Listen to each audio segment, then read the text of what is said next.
One thing I'm really excited whenever I talk to or sharing this session is that because we're from Vietnam, we work with exporters like for a long time. We understand how challenging it is to have limited resource and trying to go overseas, right? It's hard, it's challenging, but you want to do it because there's some dream, you have a certain dream that you want to achieve to this business. So what we always urge you or clients is that if you want to consider the US market as the right one or any other market in the world as the right one, I would urge you to consider these four factors. Number one, is this a growing market, right? Is your product category is something growing?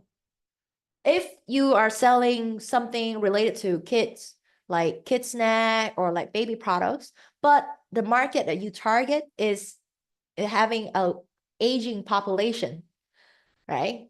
Then that doesn't make sense to sell and target your product, even though that market is considered, one of the biggest in the world. Number two, a familiar culture. The US, as we've been talking as a whole, is a big market. But one thing you have to consider when it comes to the US is that there are many subculture, like ethnicities, people around in the US. It's a melting pot of culture, and people from all over the world go to the US. So if you're targeting to the US, can you target Indian American first? Right? Are you familiar with Indian American culture? Can you target those population first before going to the mass population? Another good news actually is that Indian American is one of the highest income household in the US. So if you actually try to target Indian American, it's definitely a lot of room to grow in that space. The third factor is distribution channels. What kind of distribution channels do you prefer? Are you familiar with? Are you familiar with B2B? Are you familiar with B2C? Are you familiar with online? What distribution channels that you are, that you have mastered within your market or within other markets? When you consider a new market, always see if they have the existing like channels that you would want to replicate that. If you are familiar with marketplaces, e-commerce, online strategy, and then you trying to go to a country that doesn't use internet a lot, like not like half of the population don't really use the internet, then your effort will be not as effective as going to a country that has, a lot of people using internet. And last but not least, cost structure. As I mentioned, there are high barriers products and low barriers product, and it's all come down to cost, right? Like what are the costs that you need to, what are the investment you need in time and money to get the standard that they need to get to import?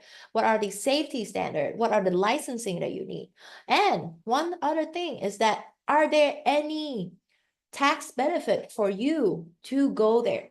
Right? Is there any food trade agreement between India and the US that you can tap on so that you can enjoy a lower tax rate comparing to other countries, other suppliers? One thing I want to highlight for the US is that if you go through the online distribution channels, then you can enjoy tax-free importations if your shipment value is below $800. So that means if a person in the US order your products and it's below $800, which typically an average order in US about like $30 to $40. That means that if you import it into US, then you will be eligible for tax-free. Not a lot of people know this, But this is something that the Chinese sellers has been mastered for a long, long time. And that's why now we've seen like a lot of things about like tariffs, etc. Um, it's because they have leveraged this benefit like a lot. Right. So I want to share this so that, if you are looking into the cost structure, think of that. What are the tax? What are the costs out there? Okay. Now let's talk strategy.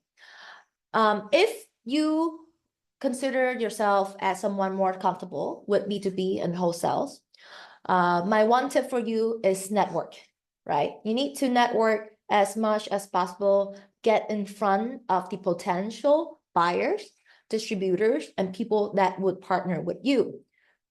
One good way to do is that going to trade shows where your potential buyers will be there. So US would have a lot of trade show throughout the years.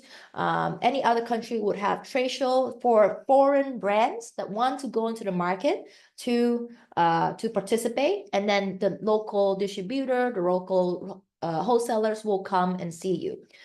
This is a video of me going to a trade show in Bangkok.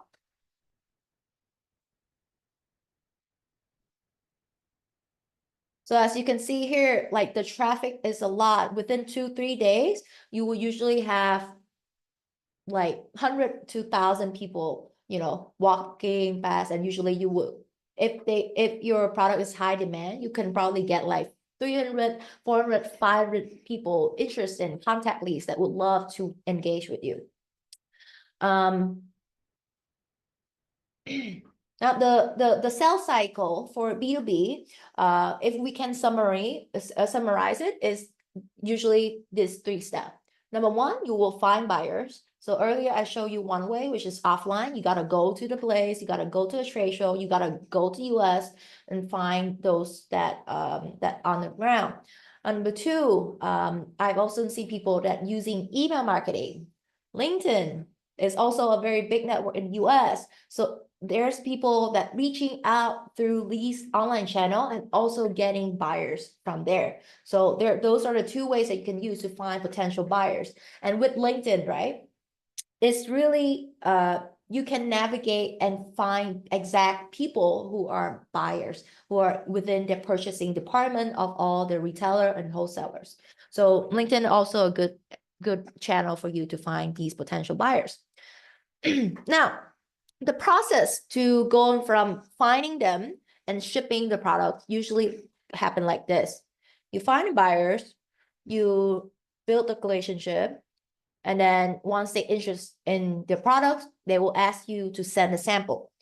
If you're at the trade show, usually you will give out sample at the time already, so that's already done. But if you go into online channel like LinkedIn, all those other channels, then they will require you to send samples. So you will send the samples to them. And then once everything is good in orders in terms of paperwork, the product quality, then they will start ordering your products in bulk. And that's usually the whole sales cycle for B2B.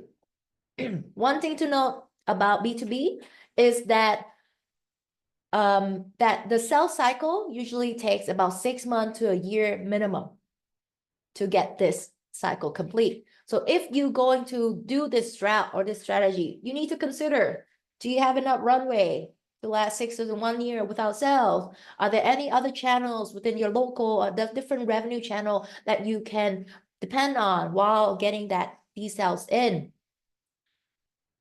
With B2B, it's just everything is going down to relationship, right? How well you connect and network with these entities and people who work there. The second strategy is B2C. As I mentioned, because online brand e-commerce is such a popular and growing sector in US. So my question to you is that can your product can skip all the retailer and wholesaler and go directly to consumer? Is your products fit for marketplaces like the one I share? Is your product something that is marketable on online, TikTok, Instagram, Meta or not? If your products fit all these categories, you might want to consider having your own brand. this is a great asset because number one, you not only you were able to sell to consumer, but you will also get visibility to potential buyers who are purchasing it. A lot of the Amazon sellers, a lot of the e-commerce platform sellers, and recently I went to an Amazon event where the sellers are mostly at the 5 millions, 10 millions revenue per year. And what they share is that not only they making money from selling directly to consumer, but they also get B2B buyers who are interested in the products, purchase directly from Amazon, and then become a B2B client for them. So direct to consumer is a new way to export and something you might want to consider. White labeling or drop shipping is how you can reach these potential entrepreneurs that want to build their brands. Now, these entrepreneurs, they are influencers, they are content creators, they are someone in a different space, but they see a need within the US consumer. They know the US consumer very well. They know the insight, but they are lack of, how to make a product. They don't know how to manufacture a product. So can you offer white label service to these people? Can you offer drop shipping service, which means that you will reduce your minimum order quantity? Instead of 500 t-shirts per order, can you do it for 5? Can you do it for 10 t-shirts? Because these people, usually when they find you, they are just starting up. But if we can capture them in the beginning, that means that as their business grow, you will enjoy that in the long run.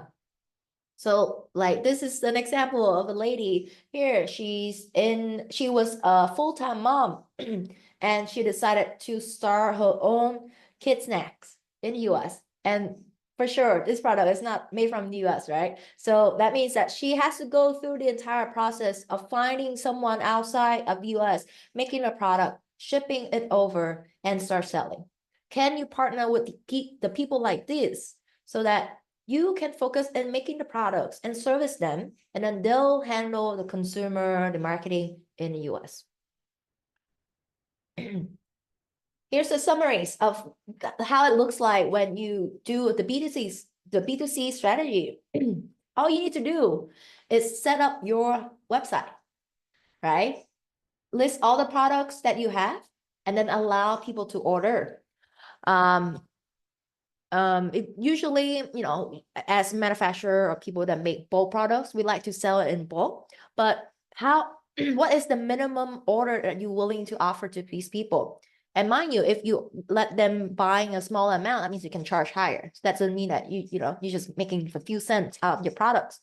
But can you allow like individuals to buy just 1 item, 2 items from your site, and then ship the products directly to them? Now, I have a question for you. What if you can gain more margins from your products? What if you can get retailers, the one that usually takes 6 months to a year to finally purchase, to chase you, ask you to please put your products in my store instead of following them for years until something happens? What if you can diversify different revenue channels and sell to the US 10, 20 years? And especially during this time with an economic downturn where, like if you have 1 or 2 B2B buyers, if one of them stop buying from you, then your business is done, right? So what if we can diversify different revenues? What if we can test and validate the US market cheaply before committing into more investment, before, spending more time and resources on it? And what if you can launch in multiple markets around the world at the same time? If you want this, please type if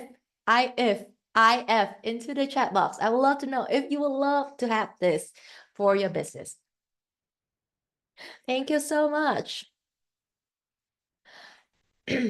Well, if you want this, then my suggestion for you is to use a strategy called online plus offline, or O plus O. And that is where we combine both strategy earlier to make a full funnel for you. This is how it's worked. You will set up your website, list your products up there, and let people start ordering it from your website. Simultaneously, at the same time, you will start finding buyers, potential buyers that will buy it in bulk. Now, because you already know how to ship it like in small quantity, you may have some stock in the US ready. You maybe have your products in Amazon ready to distribute. So if one of these wholesalers asking for samples, then you can send directly those samples from your retail warehouse or retail system. And why is this important? Because these wholesaler and distributors, when they ask for products, usually they're expecting 30 to 45 days to get the samples. If you can beat all the competitors, ship it in 2 days, ship it in 7 days. That means that you already gain an impressions with these distributors and retailers. Now, as you continue your negotiation with the buyers, the wholesaler buyers, you will continue to sell online. You continue to service the consumer as well. And then, because you have data proving what products are selling fast in the US, you can showcase these data to your dream retailers, your potential buyers, so that they have the trust that if I import your product, I can guarantee to make my return. And by having all these in place, you will able to secure the US market for a lifetime, guaranteed. Now, to conclude or show you how this is done in real time, I'm going to share a study case of one company that has done this successfully that you may already know. All right. Business sold out in 2 seconds with zero retail presence. In 2014, Xiaomi, a consumer electronics company, started international expansion with Singapore and India. Their first batch of 10,000 mobile phones sold out in 2 seconds in India with zero retail store presence and have 500,000 people on the wait list. Only 3 years later, in 2017, when they're already selling 100,000 phones per week, they opened their first outlet store. Launched with local e-commerce store, they were able to skip the distributors, go directly to consumer before retailers truly believe in them. Their first retail outlet store was put in the basements because retailer didn't believe that anybody gonna show up. Well, they end up with 10,000 people show up on the opening day. Using the slow and small strategy, as they call it, Xiaomi was able to test as many markets as possible before committing to big retail investment. Within 3 years, they launched in 70 different countries and became the #1 mobile phone brands in India. There are many routes to achieve your international expansion dream. And one thing Xiaomi has proven to us is international expansion can be as fast and efficient as a good website and a community of raving fans. Yep. So that's the story of Xiaomi. A lot of you may already know this is the #1 mobile phone brand in India, but a lot of you might not know how they kickstart, right? When they first start the international expansion, they did not go to retail first, or any of the like telecom company to partner with. But what they did was partner with Flipkart to release promotional deal, flash deal, and let people buy the products through online channels. They did this for 3 years, having flying number before going to retails. And until then, retailers still didn't believe in them, right? They still put their store in the basement because they think that, well, your success online may not be the success offline. But Xiaomi has proven them wrong by having 10,000 people going at the opening day. And now, so Xiaomi is the number one mobile phone brand in India.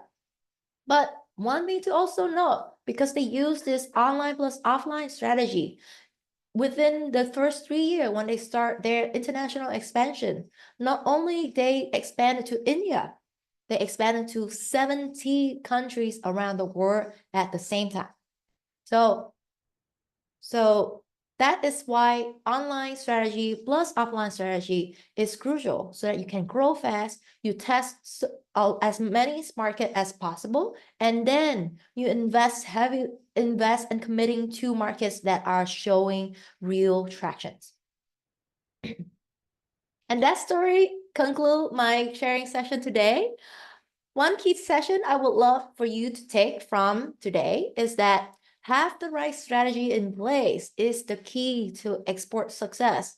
I hope from today's session you've seen a overall views of the US opportunities and what are the potential strategy out there for you. I have a gift for the community today, for everyone that participate and hearing to the end of the sessions. As I mentioned earlier, if you want to consider US market or any other market, you have to consider 4 factors to make it to consider if it's the right one for you. So this is my scoring card. It's called 4-step market finder, so that you can score and analyze as many potential markets that you are eyeing on based on these 4 factors. So feel free to screenshot this or copy or type this in your browser. Yeah, and so that is all for my sharing today. Thank you very much for listening, and I will, yeah, back to you, Vero.